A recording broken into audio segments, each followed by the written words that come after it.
Morning, everybody.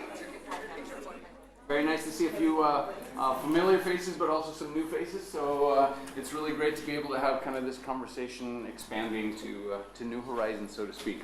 My name is Lawrence Myers, and I'm the Service Learning Coordinator at the school, and also serve as a member of our kind of administrative sustainability committee, and also serve as one of the co-advisors to the Sustainability Action Team and also to the Eco Schools kind of program. So there are a lot of connections between myself. Pat is the other Sustainability Action Team member as well. Let me also introduce yourselves, just so we can kind of get to know who we are, and then I'll jump into the quick and easy intro. Jenna, you want to go? Yeah, sure.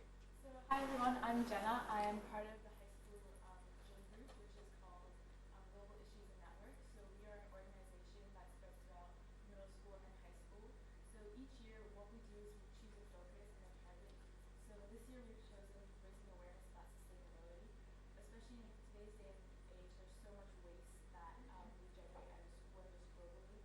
So our goal this year is to raise awareness about sustainability. And as Jin, we have several different events throughout the whole year. Two of our main ones is called Generational Gym, where we work with the elementary students after school. And what we do is we have certain activities that the students conduct and raise awareness about sustainability. And this happens over a duration of 8 weeks. It's part of the recreational activities that the elementary school has after school on Wednesdays. And our other event is Harmonies for Hope. You may have heard of it. It used to be called Songs of Syria. It's an event where we have students and teachers and anybody at the school perform. And it's just an event to get everybody together. And at the same time, this year we're focusing on sustainability. So I was working with Mr. Myers on this Talk Tuesday, where we're going to take you around. Okay. And I'm Sandy Carter. I'm kind of in charge of the edible education program. So the garden, the kitchen, and the beehives. Okay, so I'm hoping people have their walking shoes, but before we walk around, we wanted to just give you kind of a brief overview, if you like, about what it's all about and what we're kind of looking at. So about 4 years ago, a group of students were put together. Presently, that has turned into the Sustainability Action Team, but at the time, it was sort of an ad hoc kind of a committee that we put together to try to figure out what is it that we're actually looking for with regard to sustainability as far as the school goes. The school had a sustainability statement, but really it focused very heavily on recycling effectively, so it was more of a recycling statement than a sustainability statement. And the idea was, how do we take that and kind of broaden it out? So this statement was kind of adopted by our school's administration in April of, what would it be, 2017. And essentially what I wanted to focus on a little bit was the idea that innovation played big in the conversations that were had, the idea that really we're kind of on the forefront in many ways in Dubai, and we're going to need to be innovative and try new things that perhaps haven't been tried here before, and sometimes fail, and that's perfectly fine, as long as we learn from it, of course. The second part was the awareness that we're actually trying to build a culture of sustainability, not just trying to put sustainability into kind of a curriculum and we're done as soon as that unit is over. And the third element had to do with the words present and future. So often when we talk about sustainability, sustainability is about, or education, I guess in general, it's about the students will one day become the leaders of the world, and one day they will make a decision that will matter, and at that point in time, we want them to be ready. So the idea here is that already students are fully capable of making decisions and being leaders, at the very least within the school community, if not within the larger community. And so as time ticks on and as environmental issues become a little bit bigger and the conversation becomes a little bit more important, the recognition also is that really we can't just focus on the future, we also have to focus on the present. So a lot of the conversations now have to do with what can we do literally here today to actually become a good shining example to our community, to teach our children what it should look like, have the conversations that are appropriate. Okay, so that's kind of where we start. Generally speaking, I won't go through all of this. I just wanted to kind of focus on this here. We do have some guiding kind of statements and assumptions and things like that. Today's conversations will revolve a lot around the environmental element of sustainability, but really the conversations we have with the kids is that the environment doesn't sit by itself. It's not humanity's here and the environment's over there. We are a crucial and integral part of the larger whole. And that part has interconnections that are important. And so anything that we do on a social level, on an economic level, on a level of personal wellness and well-being, all of those matter for the larger whole, as do the things that we do that might affect the environment, either positively or negatively. So really kind of, it's always about interconnections. It's always about sort of semi or basic level kind of systems thinking. So I don't know if the students always recognize this, but the conversations are always around that concept, if you like. Just very quickly, we do have a number of sustainability or green affiliations that our school is kind of part of. Some are very formal, some are a little bit less formal, some are very specific to certain behaviors. So for example, Emirates Environmental Group, we hook up with related specifically to our recycling programs, and sometimes they'll have tree planting events and things like that that we do, so it's quite small. The Zayed Sustainability Prize, I think hopefully people have heard about that. We were very fortunate to win that last year, and that has been a little bit of a PR thing for our school, and really what it's done is it's provided funding for several of the places that we're going to visit today, so that's very positive. The Expo 2020, also we were fortunate enough to win an award through them, which often gets like overseen sometimes because of the Zayed Prize, but really they gave us just as much money, but it focused specifically on the Expo renewable energy element. So our solar arrays that we're going to visit as well are all funded through the Expo 2020 kind of a program. In addition, we have more kind of educational affiliations. We're members of something called the Green Schools Alliance. We're members of Jane Goodall's Roots and Shoots program, specifically in the elementary school for this one. We're members of GIN, which Jenna spoke about a little bit. This is a little bit more of a loosely fit affiliation. You don't become a member school of GIN necessarily, but what you do is you connect with other schools. And the idea of GIN, if you were to take an MUN event, the idea would be that it would be similar in that schools come together, but the idea of GIN is that kids are conducting workshops for other kids, so they're working also on their facilitation skills, they're working also on their collaboration skills, and the idea is that where MUN does it all at quite a theoretical and role-playing level, GIN actually takes it down, so a lot of the kids are the ones that are doing hands-on activities and change, what we call change-making programs and stuff like that to try to alter and support their schools' events and things. Obviously, our connection with the Jump Foundation, we do have Ann Malabar, who's not here right now, but she's a member of the Jump Foundation with whom we have linked up to develop essentially leadership and global citizenship education programs. So she also works kind of K through 12 as I do to build essentially capacity, but also to focus on programming with partner organizations external to the school. One of our goals being that we want to sort of spread the connections and engagement with local Dubai-based organizations as well. Have I forgotten any? Oh, and then Eco Schools is the last one. We're about to put a green flag up. So we received the green flag, which is quite an honor. Probably a year and a half ahead of schedule. We didn't think we were there.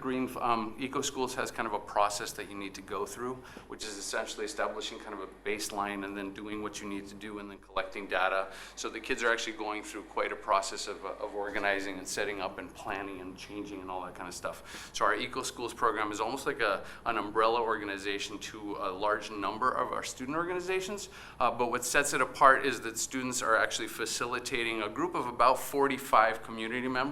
And if you would like to be, by the way, a community member for Eco Schools, kind of an at-large member, please let me know, because we're always short on the parent community piece typically. So they have members who are faculty and administration, facilities people, we have guards, we have cafeteria supervisors, certainly certain student groups are there, but we're always looking for that kind of parent piece. So if you're interested, let me know for that too.